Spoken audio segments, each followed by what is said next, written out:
I don't think being happy is a perpetual state that anyone can be in. No, his life is... Only a few people can remember vintage Hollywood without thinking of the actress Grace Kelly. She has always been a source of intrigue, even decades after her passing. She is remembered as the cold, blonde socialite with a chilly demeanor who was thought to be concealing a flaming, passionate woman behind. A lady with such beauty, ability, and breeding would appear to have an easy time rising to the top. But even as a royal princess, Grace would discover that grace and social status don't always guarantee a carefree existence. From being treated as an outcast by her family to being forced to take a fertility test, here is the shocking life of the Hollywood icon, Grace Kelly. Grace Patricia Kelly was the third child born in Philadelphia to a prosperous Irish Catholic family. To her father's dismay, she was more prone to shyness, introversion, and ill health than the rest of her family. She had previously been diagnosed with asthma and sinus issues. She was the least favored of her father's 4 children due to both her health and disposition, and she distinguished herself from her siblings by maintaining a calm demeanor, although that was not one to impress her father with. Catastrophe struck her young life when Grace revealed her desire to become an actress. Her family was taken aback and, as expected, vehemently disapproved. He thinks an actress was a slim cut above a streetwalker and wouldn't want her daughter to be any of that. For someone of Jack's social status at the time, this was a very normal attitude. However, in Jack's case, it would seem an odd attitude to have considering that both of Jack's brothers were professional actors. According to a biography, he had 2 brothers, George Kelly, a writer who won the Pulitzer Prize, and Walter Kelly, a prominent vaudeville performer. Unlike his brother, George Kelly, also known as Uncle George, was one of Grace's biggest influences. He served as Grace's mentor and confidant. In him, at least, she had one family member who supported her dream, even when the rest of the family didn't. And that couldn't mean less to her. Grace was taught the ins and outs of Hollywood by her uncle, who also helped her get accepted to the American Academy of Dramatic Arts in Manhattan. But despite all that, she still worked her way up, climbed the ranks herself. Even though Uncle George paved the door for her to enter the academy, Grace made an effort not to rely too much on family or wealth to develop her career. She was adamant about moving to New York, even if her parents opposed it, and she also reportedly paid for her own tuition at the academy by accepting lucrative commercial modeling jobs, shocking her family. Grace also needed to get rid of her Philadelphia accent and manage her sinus issues, which she did by attending diction classes and wearing a clothespin over her nose. And as she got better with her accent, her relatives started making fun of her freshly polished accent. But that didn't deter her. In fact, they motivated her to want more out of life. And before long, she started aspiring to make an attempt at Hollywood after a few Broadway gigs.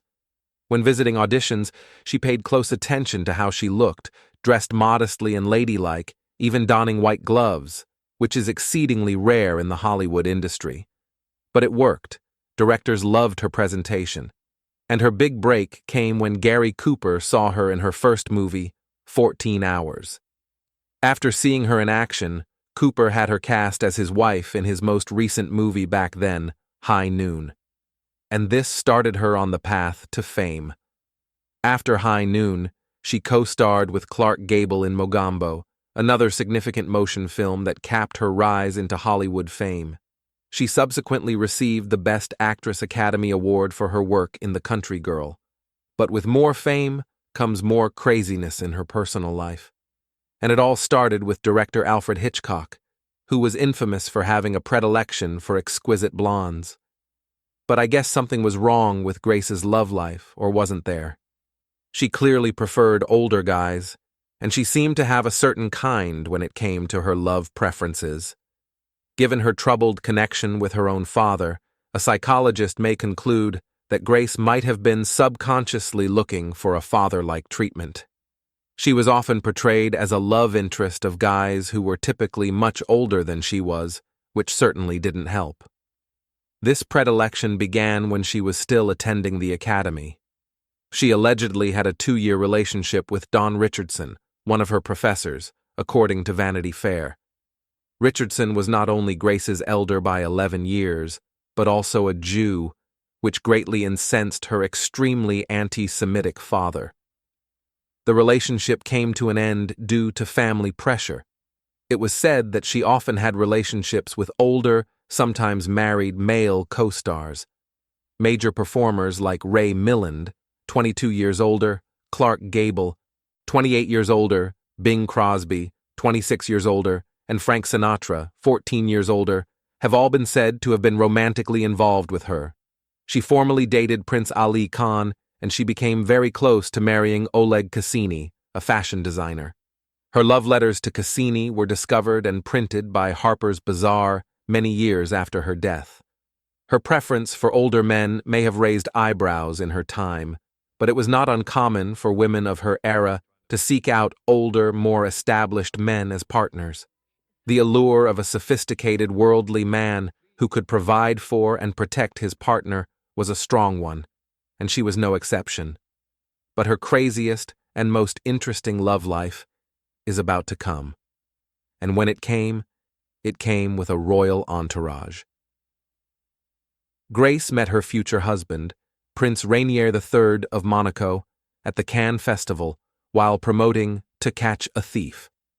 De Havilland, who was married to Paris Match magazine editor Pierre Gallant at the time, was the one who officially introduced her to the prince. De Havilland met Grace on the train from Paris to Cannes and inquired about her desire in a private meeting with Prince Rainier.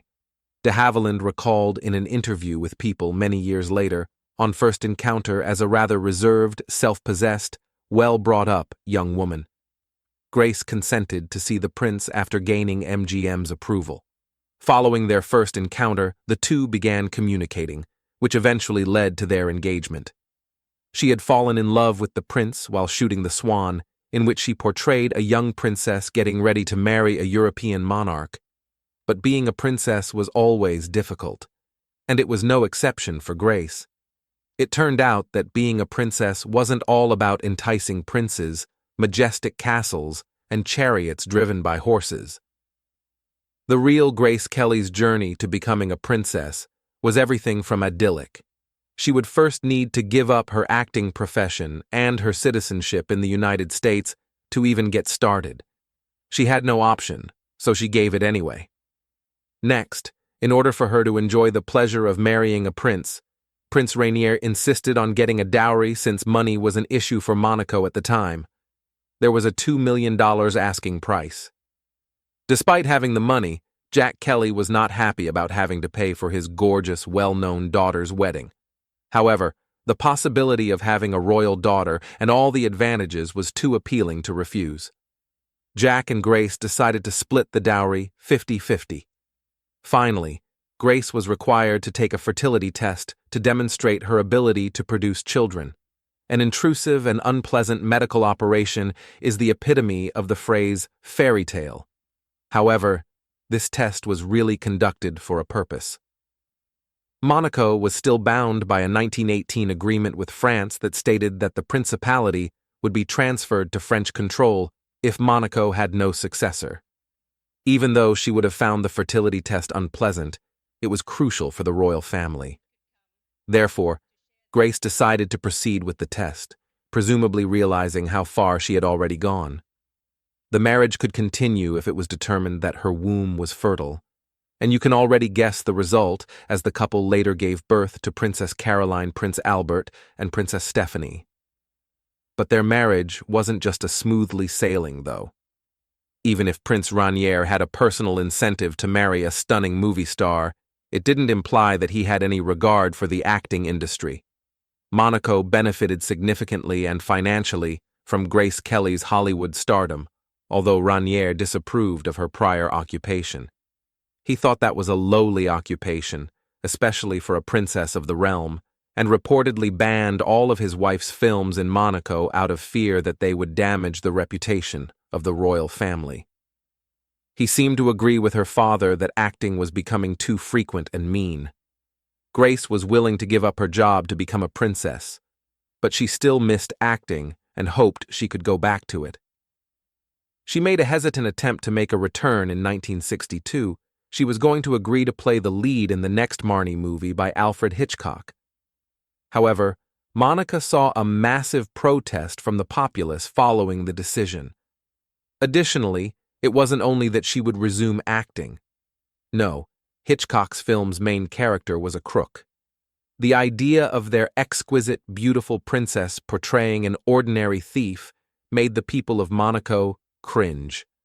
So Grace left the screen and never came back. She lamented the end of her career for a while, telling the Los Angeles Times in 1964, "I miss acting. In fact, once the acting bug bites, you never really get over it." And a few years later, another tragedy struck, and this time, it would be permanent for Grace. The iconic Grace Kelly is dead. The news of the death of Princess Grace of Monaco sent shockwaves all over the world. As far as everyone knew, she was 52 years old and in excellent condition, and it all happened on a fateful morning while she was taking her 17-year-old daughter, Stephanie, to school in Paris. Although the specifics of what transpired are unclear, we do know that she seemed to make a fast turn while driving down a steep mountain road, sending the automobile hurtling down a 120-foot hill. Grace had a cerebral hemorrhage, whereas Stephanie just received minor injuries.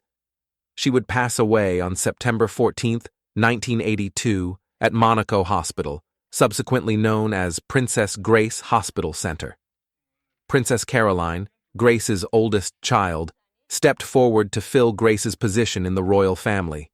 In her honor, Prince Rainier founded the Princess Grace Foundation in the United States, an institution devoted to providing financial assistance to emerging artists in theater, dance, and film.